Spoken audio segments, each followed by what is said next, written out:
बिस्मिल्लाहिर्रहमानिर्रहीम। दोस्तों, साथियों, डॉक्टर शबीर चौधरी की तरफ से आप सबको अस्सलाम वालेकुम। Very good afternoon from London. जनाब, आपकी खिदमत में आज अकेला हाजिर हो रहा हूँ। कुछ सवालों के जवाब देने थे। वैसे तो आपने दो प्रोग्राम जो है ना सुने होंगे या देखे होंगे प्रोफेसर एजाज प्राचा के साथ। तो I want to feedback on those as well. तो सबसे पहले आपसे दरख्वास्त है कि अगर आपने अभी तक चैनल को सब्सक्राइब नहीं किया, प्लीज़ डू सब्सक्राइब इट। तो आज जो ना यानी कल परसों एक आदमी ने पूछा था भाई, गिलगित बल्तिस्तान और POJK यानी जिसको सोकोल आज़ाद कश्मीर कहा जाता है, POK भी कहा जाता है, उसका मुस्तकबिल क्या है।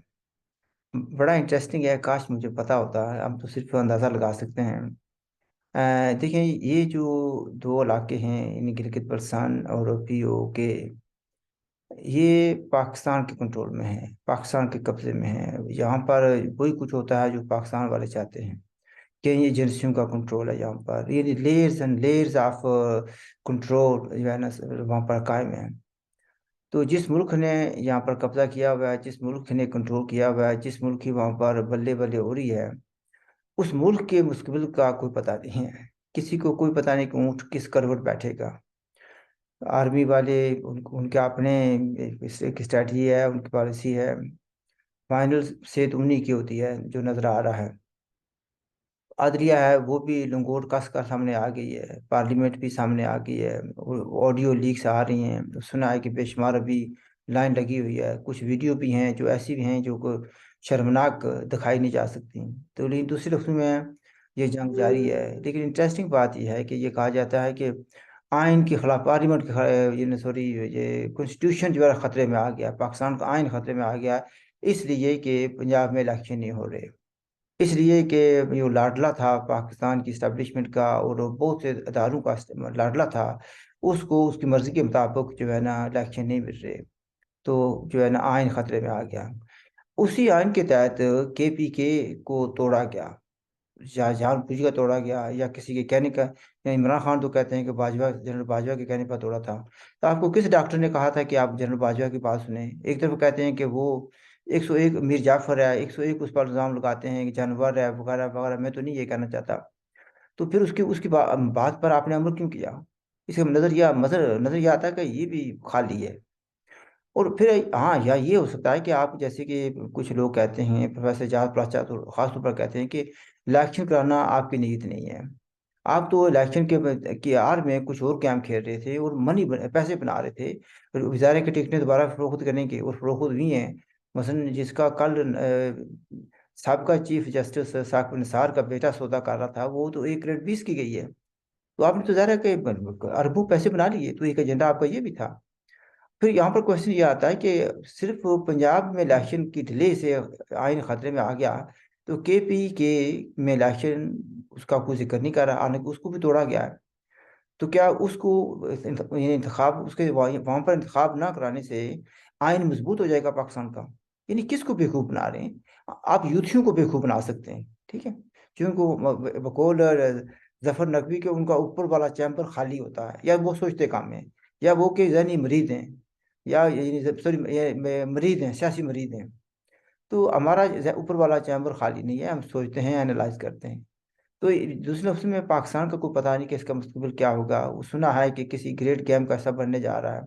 ये भी सुना है कि कुछ बड़े फैसले यानी जनरल आसिम बाजवा के दौरे पर चीन में लिए गए।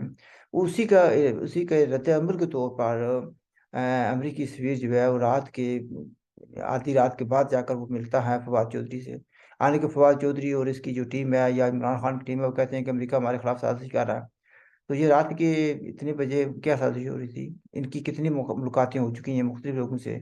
कितने जो है थिंक टैंक्स हैं या लॉबिस्ट हैं जो इमरान खान ने हायर किए हुए हैं अमेरिका में टू प्रमोट इमरान खान। तो जनाब, मैं ये कहूँगा कि पाकिस्तान का ये मुस्तकबिल है, उसका भी पता नहीं है। गिलगित बल्तिस्तान का भी कोई पता नहीं है। और सो कॉल्ड आज़ाद कश्मीर का भी कोई पता नहीं कि इसका क्या होगा। इतनी जल्दी यानी हज़म होने वाली टेढ़ी खीर है ये, इतनी जल्दी ये हज़म नहीं होगी पाकिस्तान को भी। हाँ, ये बातें भी हो रही हैं कि इसके दिफा के लिए यानी गिलगित बल्तिस्तान के दिफा के लिए, सिक्योरिटी के लिए अगर चाइना के कुछ लोग आ जाएं इधर, तो ज़ाहिर है ये भी एक्सेप्टेबल ना इंडिया को होगी ना पाकिस्तान को होगी। वैसे तो ऑलरेडी प्रेजेंस ऑफ सिक्योरिटी जो पर्सनल ऑफ चाइना, वो तो लोगों को पता है, लेकिन ओपनली नहीं कर सकेंगे वो, ये पाकिस्तान भी हजम नहीं कर सकेगा। तो नज़र ये आता है कि we will remain divided for many years to come. हाँ, ये भी हो सकता है कि कुछ अगर अफरा तफरी पैदा हो जाए, जैसे कि इमरान खान ने कहा था कि पाकिस्तान के 3 टुकड़े हो जाएंगे। अगर ऐसी सूरत बनती है, अफरा तफरी मचेगी, बेशुमार तबाही होगी, जिसका यानी हमें जिसकी कोई ख्वाहिश नहीं है, हम इसके इश्तियाक नहीं रखते, तो ये हम नहीं चाहते लेकिन खुदा न खासा अगर ऐसा हो गया, तो फिर ज़ाहिर है कि इंडिया भी खामोश नहीं बैठेगा। इंडिया जो वो इलाके जो वो कहता है कि हमारे हैं, आई गिलगित बल्तिस्तान एंड POK, वो उसको टेक ओवर कर लेगा। ये भी कहा जाता है कि अगर खुदा न खास्ता पाकिस्तान टूट जाता है, टुकड़ों में हो जाता है, जैसे कि इमरान खान की शायद ख्वाहिश भी है, और वो उसने ऐलान तो किया था, तो फिर हो सकता है कि पंजाब वाले टेक ओवर कर लें आज़ाद कश्मीर को। So there are many option. फिर ये भी है, सुना जाता है कि हो सकता है कि इस आज़ाद कश्मीर के टुकड़े टुकड़े करके मुख्तलिफ इलाकों में जम कर दिया जाए। मसलन जिस खिते में मैं रहता हूँ, कि ये वो उसके एडजेसेंट जो है ना, गुजरात है, पाकिस्तान का गुजरात, भीमपुर में से मेरा तलक है, तो उसको उसका हिस्सा बना देंगे गुजरात का। कुछ लोगों को जमीरपुर जो है ना, उसके साथ जेहलम या दीना बनता है, शायद उसका हिस्सा बना दें। कोटली वालों को शायद पिंडी का हिस्सा बना दें, तो इस तरीके से खैबर पख्तूनख्वा का हिस्सा बना देंगे कुछ इलाकों को। So nobody is sure कि इसका क्या होगा। सिर्फ ये ज़रूर मैं कहूँगा, इसके साथ ही ये कहूँगा कि हमें कहा जाता है कि वादी की आज़ादी के लिए जंग करें, जहाद की ज़रूरत है, वगैरह वगैरह। जहाद तो 1947 से शुरू है, और हम ये कहते हैं, किसी को अच्छा लगे या बुरा लगे, अ, हम तो हक़ाइक़ पेश करते हैं, इसलिए नहीं कहते कि किसी को अच्छा लगे कि कोई हमारी तारीफ़ करे। जो लोग हक़ाइक़ को समझते हैं वो तारीफ़ करते हैं, जो नहीं करते थे वो गालियाँ देते हैं, उनकी अपनी मर्ज़ी, उनके अपनी फैमिली बैकग्राउंड है, अपनी अपब्रिंगिंग है, उनकी अपनी तरबियत है, हम उस पर कुछ तबसरा नहीं करते। हम ये कहते हैं कि जो जहाँ पर है, वो अपने जो इंसानी हकूक़ हैं, फंडामेंटल राइट्स हैं, उनके लिए स्ट्रगल करे। गिलगित वाले जो अपने हालात के मुताबिक जो काबज़ क़ुव्वत है, उसके ख़िलाफ़ वो बात करें, स्ट्रगल करें। श्रीनगर वाले अपने हालात के मुताबिक कर लेंगे। इसी तरीके से POK के जो लोग हैं, जिस मुल्क ने उन पर कब्ज़ा किया हुआ है, उसके ख़िलाफ़ उनकी स्ट्रगल बनती है। ये जो है ट्रक की बत्ती के पीछे अमान उल्लाह खान ने और ISI ने पेशे लगा दिया, ये वादी को आज़ाद कराना। ये 47 से जारी था, और उसको रिवाइव किया गया 65 में भी। फिर उसके बाद ऑपरेशन टोपैक के ज़रिए भी किया गया। तो ये बात जो है ना, कम से कम हमें आज़मानी होती है, नॉट इन 21st सेंचुरी। अगर हमें तकलीफ़ पाकिस्तान से है, तो हम गालियाँ न्यू दिल्ली वालों को दें, तो ये बात नहीं बनती। हाँ, गिला कर सकते हैं न्यू दिल्ली वालों से कि उनकी जो माहिदा हमारे हुक्मरान ने जो माहिदा किया था, उसके मुताबिक न्यू दिल्ली की ज़िम्मेदारी बनती थी कि इन इलाकों को पाकिस्तान के कब्ज़े से छुड़ाए, to drive out all the invaders. उसके बाद एक राशुमारी होनी थी, और लोगों को फैसला करना था अकॉर्डिंग टू द यूएन रेज़ोल्यूशंस। तो इंडिया वालों ने पता नहीं किस मकसद के तहत ये ऐसा नहीं किया। तो मैं इसमें साथ ये कहूँगा कि बात ये बनती है कि आप लोग अपनी-अपनी जगह पर अपने फंडामेंटल राइट्स के लिए स्ट्रगल करें। मैं कभी नहीं ये कहूँगा कि आप बंदूक उठाएँ पाकिस्तान के खिलाफ, नो। लेकिन स्ट्रगल जो है ना, वो पॉलिटिकल और डिप्लोमेटिक जारी रहनी चाहिए। लोगों को एजुकेट करने की ज़रूरत है, वो हम करते रहेंगे। इसके साथ मैं एक इज़ाफ़ा और करना चाहूँगा। अ, अब समझ नहीं आती कि इस बात को कैसे की शुरू किया जाए भई।